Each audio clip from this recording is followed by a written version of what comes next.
प्रिय विद्यार्थियों, आज हम तीर भाग प्रथम में संकलित कवि सूरदास पर विचार करेंगे।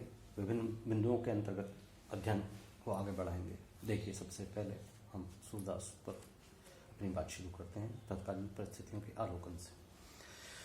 सूरदास भक्तिकालीन सगुण धारा के कृष्ण भक्त शाखा के कवियों में अपना प्रमुख स्थान रखते हैं। हिंदी साहित्य में ही नहीं अपितु विश्व साहित्य में वात्सल्य सम्राट के रूप में सूरदास अन्यतम माने जाते हैं। सूरदास का समय राजनीतिक, धार्मिक एवं सामाजिक दृष्टि से अव्यवस्थित एवं विलासिता से ग्रस्त था। तत्कालीन मुसलमान शासकों में राज्यलिप्सा, साम्राज्यवादिता तथा विलासिता की वृत्ति बढ़ने लगी थी। विलासिता के कारण नैतिक मूल्य घटने लगे थे। धार्मिक असहिष्णुता ने समाज में भय और आतंक उत्पन्न कर दिया था। शासकों ने इस्लाम या मौत के नारे को बुलंद कर दिया था, जिससे अनेक हिंदू परिवार अनिच्छा एवं भय से धर्म परिवर्तन के लिए विवश हो गए थे। हिंदुओं के मंदिर तोड़े गए तथा मूर्तियां खंडित की गई तथा भारतीय संस्कृति को छिन्न भिन्न करने के लिए तीर्थों पर जजिया लगा दिया गया। त्योहारों एवं पर्वों पर प्रतिबंध लगा दिया गया। भारतीय जनमानस के सामने बहुत बड़ी चुनौती थी कि वह अपना धर्म, कला, साहित्य, संस्कृति और समाज के प्रतिमानों को सुरक्षित रखने के लिए संकल्प और साहस को किस तरह बनाए रखे।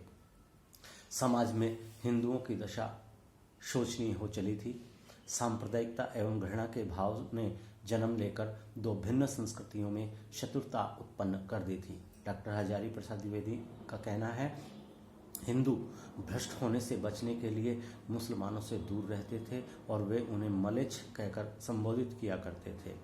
इस्लामी संस्कृति के प्रभाव से अनेक दोष अपना रंग जमाने लगे थे। धार्मिक परिस्थितियां भी विभिन्न संप्रदायों में बटी हुई और रूढ़ियों से बंधी हुई थी।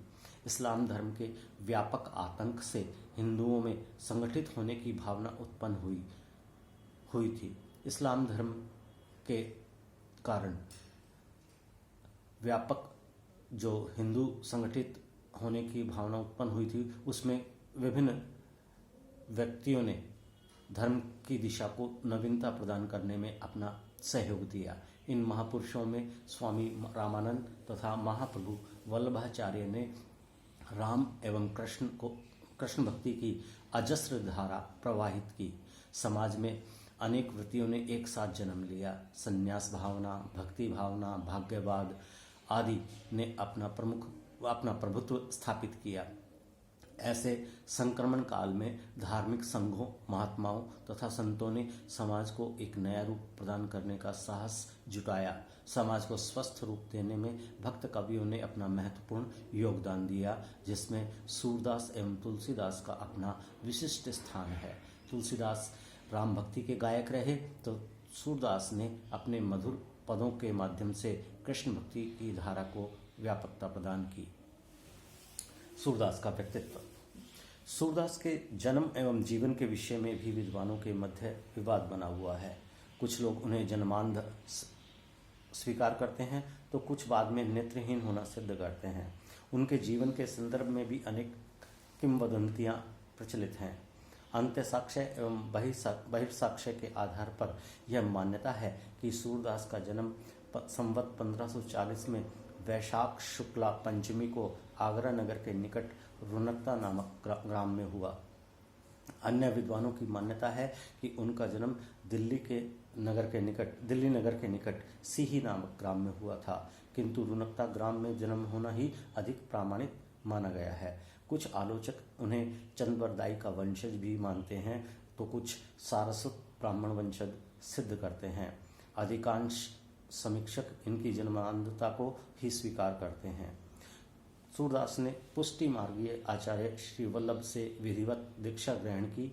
श्री आचार्य ने इन्हें भगवत लीला वर्णित करने के लिए आदेश दिया और ये गुरु की आज्ञा पाकर लीलाओं का चित्रण करते रहे।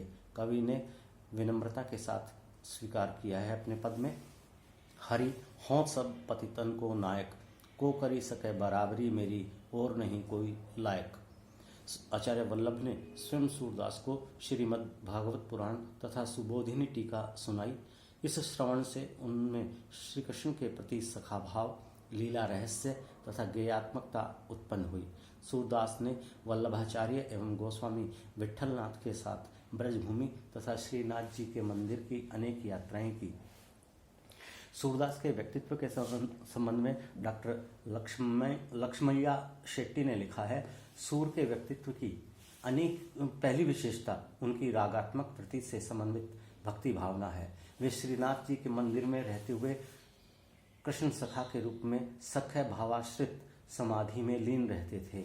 उनकी सख्य भावना इतनी घनी और अनन्य थी कि अपने बीच श्रीनाथ जी की भावना की उपस्थिति का अनुभव करते थे। शेष समय वे सखी भावापन्न रहते थे। उन्होंने भावना को सजीव रखने के लिए उसका विस्तार भी कर दिया था। सूरदास कृष्ण के अनन्य भक्त तथा प्रेम मार्ग के अनुयायी रहे। वे अपने इष्ट के प्रति अगाध निष्ठा रखने में स्वाभिमान का अनुभव करते थे। इष्ट की तुलना में शासन तथा वैभव को तुच्छ स्वीकारने वाले कवि सूरदास ने भारत भूमि में कृष्ण भक्ति को पल्लवित किया। सूरदास पुष्टि मार्गीय वैष्णव थे। उन्होंने आचार्य से अष्टाक्षर मंत्र की विधिवत दीक्षा ग्रहण की थी। सूर का दार्शनिक चिंतन अपने संप्रदाय के सिद्धांतों के सूत्रों पर आधारित रहा।